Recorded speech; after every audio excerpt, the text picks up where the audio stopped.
രാജ്യ തലസ്ഥാനത്ത് ഒത്തുകൂടി കോക്രോച്ച് ജനതാ പാർട്ടിയുടെ ആദ്യ പരസ്യ പ്രതിഷേധം. സ്ഥാപകൻ അഭിജിത് ദീപ്കെ നേരിട്ട് നേതൃത്വം കൊടുത്ത പ്രതിഷേധത്തിൽ ജന്തർ മന്ദറിൽ നൂറുകണക്കിന് യുവാക്കളാണ് അണിനിരുന്നത്.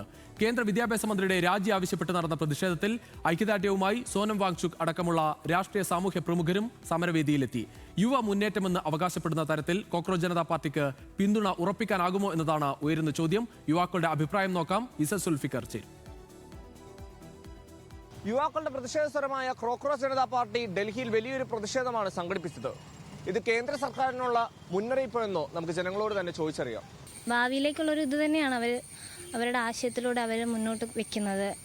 നമ്മൾ ഒരേ സമയം നമ്മളെ ജോലിയില്ലാതെ ആണെന്ന് നമ്മൾ ഒരു ഉപകാരവും ഇല്ല, നമ്മുടെ സമൂഹത്തിന് ഒരു കാര്യവും നമ്മൾ ചെയ്യുന്നില്ല എന്നുള്ള രീതിയിലേക്ക് വരികയും ചെയ്യുമ്പോൾ കോക്രോച്ച് ജനതാ പാർട്ടി അവിടെ ഒരു സമൂഹത്തിൻ്റെ ഒരു ജനതയുടെ പ്രതിനിധി ആയിട്ടാണ് അവിടെ നിൽക്കുന്നത്. അവർ ഉയർത്തിപ്പിടിക്കുന്ന അവരുടെ ആശയവും അവരുടെ മുദ്രാവാക്യവും ഒക്കെ അതുകൊണ്ട് കൂടിയാണ്. നിലവിൽ കേന്ദ്ര സർക്കാരിൻ്റെ അല്ലെങ്കിൽ വിദ്യാർത്ഥികൾക്കെതിരെ യുവതക്കെതിരെ നടക്കുന്ന അല്ലെങ്കിൽ ഇവർക്കെതിരെ ഒരു അജണ്ട നടക്കുന്നുണ്ടല്ലോ.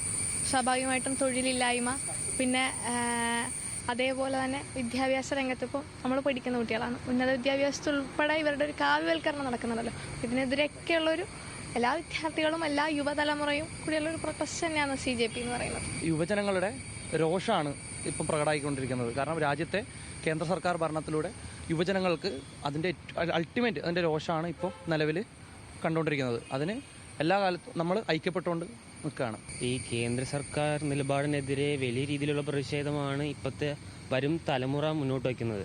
അപ്പോൾ CJP പോലൊരു മൂവ്മെൻ്റ് അല്ല, കോക്രോച്ച് ജനതാ പാർട്ടി പോലൊരു മൂവ്മെൻറ്റിൻ്റെ കീഴിൽ ഇവരെല്ലാവരും കൂടി ഒത്തൊരുമിക്കുന്നുണ്ടെങ്കിൽ അത് വലിയ രീതിയിലുള്ളൊരു മുന്നേറ്റം തന്നെ അവർക്കെതിരായിട്ട്, എന്നുവെച്ചാൽ നിലവിലെ കേന്ദ്ര സർക്കാരിനെതിരായിട്ട് നമുക്ക് പ്രവർത്തിക്കാൻ പറ്റും. അത് നമുക്കും കൂടി ഒരു ഗുണം തന്നെയാണ്. അവരുടെ അന്യായത്തിനും അനീതിക്കെതിരെ നമുക്ക് പ്രവർത്തിക്കാൻ പറ്റിയോ അല്ലെങ്കിൽ അതിനെതിരെ ശബ്ദിക്കാൻ പറ്റിയൊരു തലമുറ വളർന്നു വരുന്നുണ്ടെന്നുള്ളത് നമുക്കൊരു ബോധ്യപ്പെടാവുന്നതാണ്.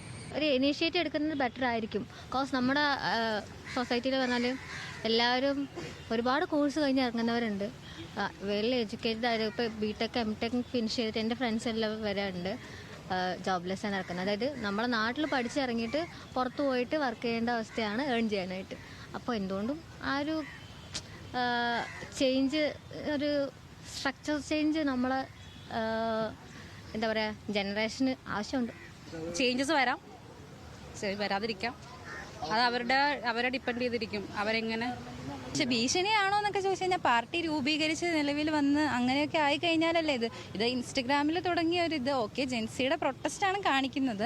ഇവിടെ നാട്ടിൽ നമുക്ക് ജോലി ഇല്ലാത്തതുകൊണ്ടാണ് എല്ലാവരും പുറത്തു വന്നത്. ഇപ്പം അവിടെ നിൽക്കുന്ന എൻ്റെ ഫ്രണ്ട് തന്നെ UK വർക്ക് ചെയ്യുന്നത്. അതിവിടെ നമുക്ക് എംപ്ലോയ്മെൻറ്റ് ഓപ്ഷൻസ് കുറവായതുകൊണ്ട് തന്നെയാണ്.